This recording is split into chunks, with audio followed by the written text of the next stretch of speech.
Hi everyone, I'm Jules. Using timers like this is fantastic in speech therapy to help children understand how long something is going to go for roughly, or give them a visual representation of time. Because after all, time is made up. It's a very tricky concept and children really don't grasp that until they're kind of at school age or even a lot later. So this visual timer has a red background and it can help the children know how long something's going to go for. So you can set it anywhere up to an hour, 55 minutes, 59 minutes rather. This one is set just to 5 minutes.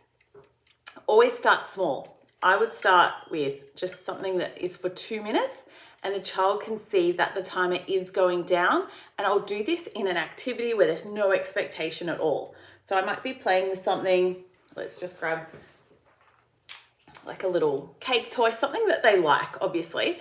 And I'll be playing with this for about 2 minutes. And then when the timer goes off, I'll say, oh my gosh, did you hear that? It's finished, let's pack it away. And I'll do the pack away song and I'll pack away the activity. So children learn when we have the timer and it finishes, it's time to do something different. So that's a great way to teach children. This one has a little ding noise. You can get silent ones. This one ticks, which I'm not a massive fan of. It also has a stand, so you can get silent ones.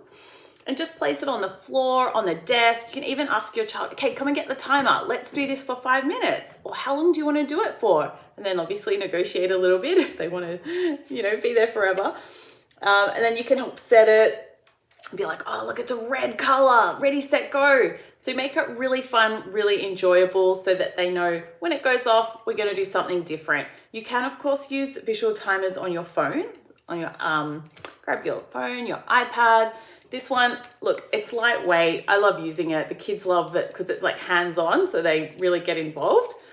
And then has a little bell when it goes off and it's time to finish, and the children really lean into that and start to understand time concepts, or 2 minutes or 5 minutes, or that we have to have a nominated time for something and then we move on to the next thing. Great for when you're using your visual schedule. This one's quite advanced because it's 4 things, and you go number 1, so you might have that timer go off, pack it away, put this in the little finish box and move on to the second activity. There's lots of ways you can use it, but always start, relatively with a small amount of time and you doing it. So no expectation on your child. You're literally saying, okay, I'm going to blow bubbles for 2 minutes and then I'm going to pack it away. Or I'm going to play sand for 5 minutes, or on the swings if you're at the park. So I hope you found this helpful, and thanks for that question about how to use the timer.